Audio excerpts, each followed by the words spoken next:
कलीमुल हफीज साहब भी हमारे साथ हैं, क्योंकि ओवैसी जी की तरफ से तुरंत काउंटर आ गया, कहा कि बीजेपी ऐसे शिगुफे जो है वो चुनाव के वक्त छोड़ देती है, हम हैरान नहीं होते हैं। लेकिन कलीमुल साहब जो बातें सुधांशु जी कह रहे थे कि भाई हिंदुओं को आपत्ति नहीं है, बौद्धों को नहीं है, जैनों को नहीं है, सिखों को नहीं है, तो फिर अलग से वीटो पावर आपके लिए क्यों? और अगर है भी तो दंड विधान में आप एडजस्ट कर लेते हैं, और जहां नागरिक विधान की बात आती है वहां पर आप लोग फिर दाएं बाएं देखने लगते हैं। तो फिर ऐसा क्यों? क्या आप लोग मर्दों का डोमिनेंस बनाए रखने के लिए, क्योंकि 1950 से अगर आगे बढ़े, शाहबानों तक भी पहुंच जाएं, तो वहां भी आप लोगों ने अपनी बात रखवा ली थी और कांग्रेस ने आपकी बात मान ली थी, सुप्रीम कोर्ट का फैसला पलट गया था।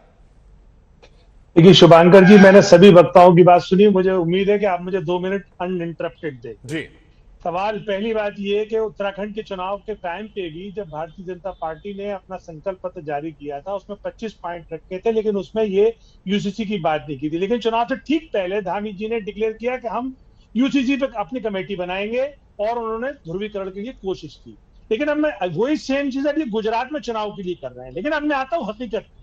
खुद नरेंद्र मोदी जी का अपना लॉ कमीशन, जिसको सुप्रीम कोर्ट के जस्टिस बीएस चौहान ने हेड किया 2018 में, पूरी हिंदुस्तान की पब्लिक से कंसल्टेशन के बाद उन्होंने ये रिकमेंडेशन दी कि यूनिफॉर्म सिविल कोड ना तो डिजायरेबल है और ना नेसेसरी है। उनके कमीशन की अपनी रिकमेंडेशन है।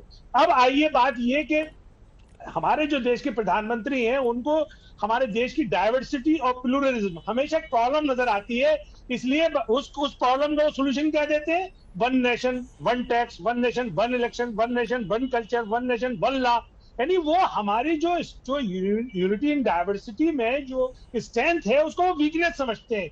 उसकी वजह से वो ये बार बार ये शगुफे छुड़वाते हैं और इस तरीके से पब्लिक को गुमराह करते हैं कि जैसे मुसलमान इसका विरोध कर रहे हैं। अरे भाई, मुसलमान इसका विरोध नहीं कर रहे हैं। मुसलमान तो जब आएगा नंबर, जब आपको ड्राफ्ट लेकर आएंगे। चुनावी सवाल देखिए, मैंने आपको समय दिया सर। अब मेरे दो छोटे छोटे सवाल आपसे हैं। देखिए, बीजेपी से मैं सियासी सवाल पूछ रहा हूं। मेरे दो सवाल आपसे हैं। एक सवाल तो यह है कि चुनाव को अगर हम साइड भी रखते हैं, तो आप मुस्लिम मर्द जो हैं वो क्यों चाहते हैं कि अपनी महिलाओं को शोषण करें? क्यों जो बहुविवाह की सुविधा है वो केवल पुरुषों को मिले? या तो आप कहिए कि औरतों को भी मिल जाए आपके यहां पर, वहां पर आप लोग दाएं बाएं देखने लगते हैं। जी, बहुत अच्छी बात कही आपने। देखिए, जो पॉलीगैमी है, मैं नेशनल हेल्थ फैमिली सर्वे का बता रहा हूं, पॉलीगैमी मुसलमानों में 1.9% है, जो कि लीगल है उनके यहाँ, लेकिन हिंदुओं में 1.3% है, और ट्राइबल्स में, क्रिश्चियन में इससे भी ज्यादा है। आप दूसरी आइए, जो सेपरेटेड एंड अबंडेंट वुमेन है, मुसलमानों में तो तलाक बाकायदा लीगल होती है, हिंदुओं में तो इलीगल है। तब भी 20 लाख हिंदू हमारी बहनें ऐसी हैं जिनको हिंदू मर्दों ने, भाइयों ने हमारे, उनको छोड़ रखा है या अबंडन कर रखा है। सवाल ये है कि आप, ये भारतीय जनता पार्टी देश को गुमराह करती है। अगर ये कोई ड्राफ्ट लाए, ये बताए कौन सा स्कूल ऑफ थॉट इसको मानेगी, ये बताए कि किरण रिजिजू जो उनके लॉ मिनिस्टर है, वो कहते हैं बीफ हमारी अलाउड है, बाकी सब जगह ये कहते हैं कि बीफ नहीं खा सकते। आप अपने सवाल का जवाब दीजिए सर। आप अपना छोड़ के बाकी सब आप जवाब देते रहे। आप अपनी बात को रखने की जगह पर सब जवाब देते रहे। फिर एक दूसरा सवाल पूछता हूं मैं, उसके बाद अभिषेक जी के पास जाऊंगा मैं। क्या सेकुलर देश में पर्सनल लॉ की जगह बनती है? क्योंकि ये सिक्के के दो अलग अलग पहलू हैं। देखिए, सेकुलर देश एक धर्म प्रधान देश भी है। ये इसमें तमाम कल्चर, तमाम मजहब, तमाम जो अपने कम्युनिटीज है, वो अपने हिसाब से रहती है। अगर आप जो भी गोवा का नाम ले रहे थे, गोवा में यूसी आपने लागू किया। गोवा में आज भी अगर हिंदू, आपकी बात से स्पष्ट हो गया। नहीं, आप सुनिए, आप अगर गोवा में हिंदू महिला को 20 से 25, ठीक है। देखिए, अश्विनी जी की मुस्कुराहट काफी स्पष्टता दे रही है। ठीक है, मैं आपके पास आऊंगा। अभिषेक सुधीर जी हमारे साथ जुड़े, आम आदमी पार्टी के समर्थक है। अभिषेक जी, आप लोगों ने एक दांव चला जिसमें था लक्ष्मी गणेश जी की फोटो को लगवाना। अब लग रहा है कि उसका एक बड़ा काउंटर आ गया। आपका स्टैंड क्या है इस पूरे मामले पर, जो बीजेपी आज यूनिफॉर्म सिविल कोड की बात कर रही है? देखिए, मेरा जो स्टैंड है और पार्टी का स्टैंड है, उसमें तो अंतर हो सकता है। मैं तो सिर्फ एक छोटा सा समर्थक हूं। पार्टी का official stand I am sure अभी जल्द से जल्द बाहर आ जाएगा। मेरा स्टैंड ये है कि भाई 25 साल से आप सत्ता में है गुजरात में। अभी आपको पैनल बनाना पड़ा।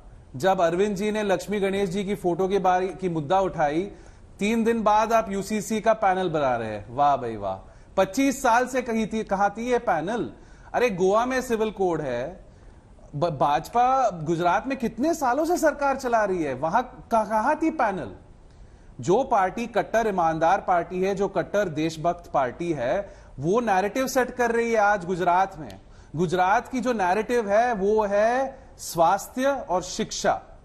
अरविंद जी नैरेटिव सेट कर रहे हैं, अरविंद जी के पिच पे ये खेल नहीं पा रहे हैं, फिर इसीलिए ये यूसीसी और हिंदू मुस्लिम शुरू करने की कोशिश कर रहे हैं। ये गुजरात में मुद्दा ही नहीं है यूसीसी। अगर ये यूसीसी लाएंगे तो वो संविधान में लिखा है कि राज्य सरकारों को यूसीसी लाने का पूरा प्रयास करना है, तो करिए प्रयास, लाइए। 2014 में आपके घोषणा पत्र में था, 2019 में छोटा सा रिएक्शन लूंगा, उसके बाद मुझे ओवैसी जी की प्रतिक्रिया सुनवानी है। 27 साल से आप लोग क्यों नहीं ला रहे थे इसे? आज लक्ष्मी गणेश के काउंटर में क्यों? चुनाव की तारीखों के ऐलान के एक हफ्ते पहले क्यों? देखिए, बड़ी मजेदार बात यह है कि अभी अभिषेक सुधीर जी कह रहे थे कि आम आदमी पार्टी का एजेंडा तो यह है, मगर शुभंकर जी याद है 3 दिन पहले सुबह सुबह ट्वीट आया था अरविंद केजरीवाल जी का, मैं एक बहुत महत्वपूर्ण विषय पर प्रेस कॉन्फ्रेंस करने जा रहा हूं। तो अब उन्होंने प्रेस कॉन्फ्रेंस की थी लक्ष्मी गणेश जी की फोटो पे, तो अब उन्होंने खुद तय कर दिया ना कि बहुत अत्यंत महत्वपूर्ण क्या है, बाकी सब सेकेंडरी है। तो अब हम केजरीवाल जी की बात को एथेंटिक माने, आम आदमी पार्टी का स्टैंड, या उनके किसी प्रवक्ता या समर्थक जो उनकी बात को सही माने, तो ये तो साफ हो गया ना कि उनके दिमाग में क्या था। अब मैं दूसरी बात पूछ रहा हूं, ये कह रहे अरे हम 27 छोड़िए, हम तो 71 साल से हमारे वो एजेंडा में है। आपके एजेंडा में ये कब था बताइए? आपका एजेंडा तो कभी यूं कभी यूं।